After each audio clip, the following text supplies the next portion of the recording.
morning, guys. Came out this morning to feed the American Bresse chickens and get 2 of them in. We redid the chicken tractor a little bit better, but I still lack a little bit. Need to put, we've got chicken wire on top so they can't fly out, except that we don't have all of it on yet, so they still can't fly out. So this front corner isn't covered yet, and got a couple escapees this morning I gotta put in. But I knew if I came out without feed, they would just all get out instead of 2 going in. So they got their feed.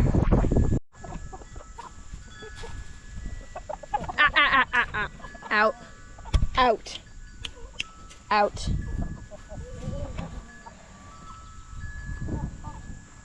They're getting better, but still not to be trusted. Girls, come here. Stay with me.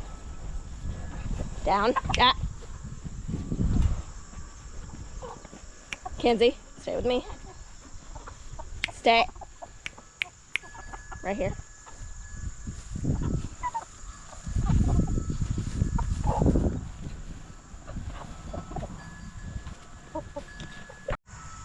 Also redid the roof a little bit better so it actually moves with the cage when we move it, and put it on a slant hoping that would keep them from roosting on it. Naturally it does not.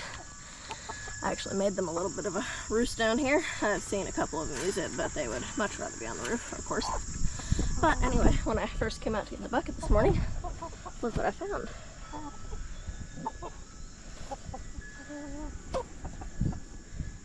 Our very first American Bresse egg, and I don't have a great place for them to lay because I didn't expect that quite yet. Actually, it looks like there was another one there with a soft shell. Kenzie's trying to get it through the fence. You can see, but it's like, looks like a popped balloon. So that's cool. I guess I'm going to have to build some kind of nest box for them if they're going to start that. I'm glad. I didn't expect them to start laying this soon. They're are they 6 months old yet? Probably pretty close, but I will have to double check on that. Okay, I just double checked. Their hatch date was about April 25th. Of course, it was a couple day span there, but anyway, they're about 18 weeks old now, so yeah, definitely wasn't expecting an egg yet. I thought it would be closer to 6 months before that, so awesome. But now I have to figure out some kind of a nest box for them. So cool though.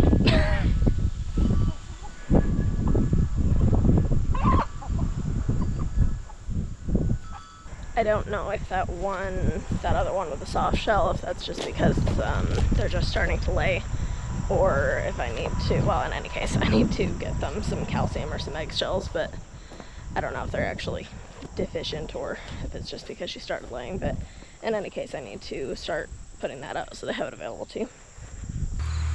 Hey guys, we just got over to the garden this evening and I have quite a bit of picking to do, but before we get into that, I just wanted to show you these gourds. I planted, I'm on the outside of the garden fence right now, but I had planted my gourds and stuff right inside, just right in here on the other side of this.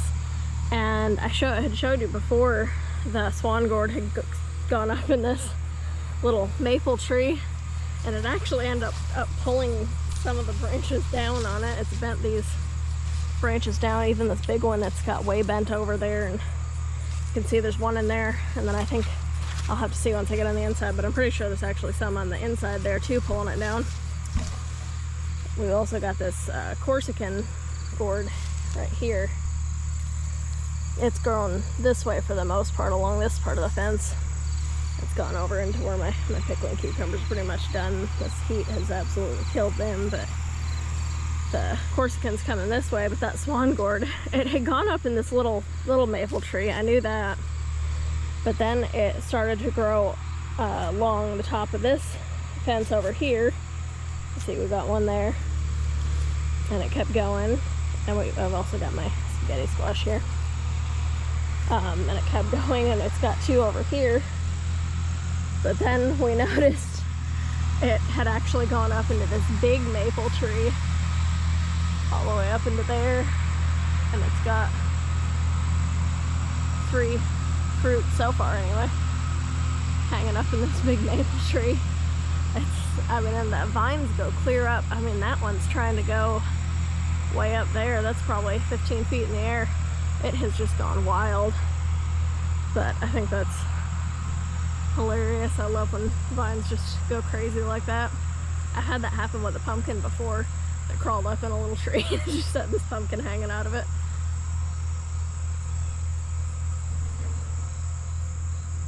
But anyway, those are going to be fun when it's time to pick them. I'm not sure how long you're supposed to wait on them. They're I can still kind of dent them, so probably need to let them go for a while yet until it gets a little bit later in the fall. But anyway, today I need to do some picking. Need to pick some tomatoes and cucumbers off the other trellis, and probably some green beans, and in my weed patch here that has some food in it. Obviously things have gotten a little bit out of control, and by that I mean a lot of out of control, but that's okay. We're getting what we can, and before too long it's going to be time to rip some stuff out and try to make some room for some fall stuff, hopefully. So we're just doing what we can.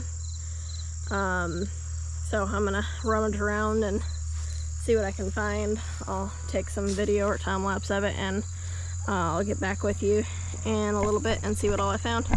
I see right there I've got 1, 2 of my Dead Sunset orange beefsteaks, so definitely gonna grab those and whatever other tomatoes we can find.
Back to the house. I didn't have a chance to film everything I picked before we left, and it was getting dark and had to hurry out of there, so I'm just gonna do that now real quick.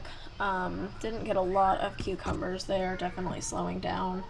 That heat really took a toll on them, so the ones we are getting are, you know, not as nice as the ones we were getting earlier in the season, but we still got a few. They're probably going to end up pickles. I also got one little zucchini. Zucchinis haven't done great this year, but we've gotten a few. Got probably not quite a gallon of full-size tomatoes.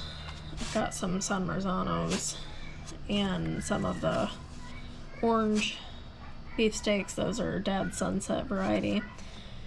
And the San Marzanos, some of those I know are a little bit green I picked, but some of them have been, excuse me, rotting, or bugs been getting them into them and stuff, so just while I'm there I get them, since I only get to go over there once every few days usually. Also got a little over a half gallon of cherry tomatoes, all these little bitty ones on top, but we got several different kinds. There's these black strawberries, and there's yellow pears, and some bigger red ones in there. Okay, talked her down from ice cream and got her to take a tomato instead. And then I got, not a lot, but a little bit of okra, a few. I actually have a little bit left that I hadn't gotten to from the other day yet, so I might pickle some of that, or freeze it, or just eat it, I don't know. But a little bit of okra, a few banana peppers. Not getting many peppers this year, and that is totally my fault, because I planted the pepper plants right next to the tomatoes. My idea was that it would help shade them a little bit, because peppers don't like a ton of like really hot sun, but then I let my tomatoes go crazy and they shaded them a lot. So the pepper plants are in there, but they're really not producing much. But I had to get a few banana peppers, and then the other exception to that is my hot peppers, because they were on the other side of the cucumber trellis, so they're actually doing pretty well. So I did pick a few jalapenos and a few sugar rush peach.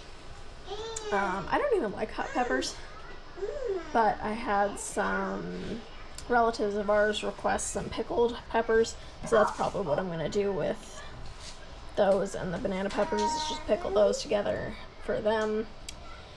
And I also want to try to pickle the cherry tomatoes. I meant to pick some basil too while I was there and I forgot, so I'll have to try to swing by tomorrow. I'll pick some if I can. I want to try to pickle those with some basil and some balsamic vinegar and see how those are. I also was hoping to pick some green beans tonight, and I didn't get to that, so maybe I will within the next few days if I get over there again. But yeah, not a bad haul for this evening anyway. Anyway, thanks for hanging out with me, and we will see you next time.